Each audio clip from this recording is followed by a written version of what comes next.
यह कहानी है एक अद्भुत गांव की, सोनापुर। इस गांव की खासियत यह थी कि यहाँ कोई भी बीमार नहीं पड़ता था। हर गली में फूलों की खुशबू महकती थी। चारों तरफ हरियाली और फलों से लदे पेड़ थे। गांव के लोग हमेशा खुश रहते थे। कोई झगड़ा नहीं करता था। लोग इतने अमीर थे कि अगर किसी का पैसा गिर जाए तो भी कोई नहीं उठाता।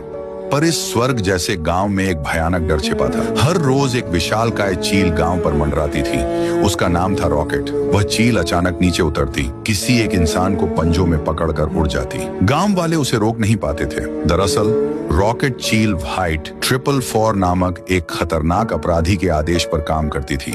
वह लोगों को पकड़कर एक दूर के बंगले के पिंजरे में बंद करवा देता था। व्हाइट 444 का नाम सुनते ही लोगों की रूह कांप जाती थी। गांव में जैसे ही रॉकेट उड़ती दिखाई देती, एक घंटी बजाई जाती। गांव वाले डरकर अपने घरों में छिप जाते। दुकानें बंद हो जाती, अस्पताल तक सूने हो जाते। पूरा गांव इस चील और उसके मालिक के आतंक में जी रहा था। गांव का रक्षक था राइस्टार। एक दिन उसका दोस्त रोते हुए बोला, अगर यही चलता रहा तो सोनापुर खत्म हो जाएगा, कुछ करना होगा। राइस्टार को पता चला कि रॉकेट चील की तरह ही एक और चील है, परमाणु, जो उससे कहीं ज्यादा ताकतवर है। वह बाइक उठाकर परमाणु को ढूंढने निकल पड़ा।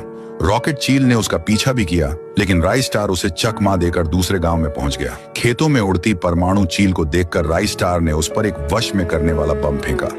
चारों तरफ धुआं फैल गया और परमाणु चील वश में आ गई। राइस्टार बोला, परमाणु जी, आपके जैसे एक चील रॉकेट हमारे गांव को तबाह कर रहा है। क्या आप उसकी मदद रोक सकते हैं? परमाणु ने बिना समय गंवाए रॉकेट के अड्डे की ओर उड़ान भरी। वहां पहुंचते ही चीलों के बीच घमासान युद्ध शुरू हो गया। पंखों से वार, पंजों से हमले और तेज चीखों के बीच लड़ाई देर तक चली। आखिरकार परमाणु की ताकत के आगे रॉकेट हार मान गया और डर के मारे भाग खड़ा हुआ। अब बारी थी व्हाइट 444 की। परमाणु चील सीधा उसके सामने पहुंची और उसे पंजों में उठा लिया। वह डर के मारे कांपने लगा। राइस्टार के सामने उसे पटक दिया गया। जब व्हाइट 444 भागने की कोशिश करता है, तभी राइस्टार सामने आकर शॉटगन से उसकी खोपड़ी पर वार करता है। एक गोली और आतंक का अंत। व्हाइट 444 मारा गया। राइस्टार ने सोनापुर को आजाद कर दिया। गांव वाले फिर से हंसने लगे। खुशबू लौट आई और रॉकेट चील कभी वापस नहीं आई।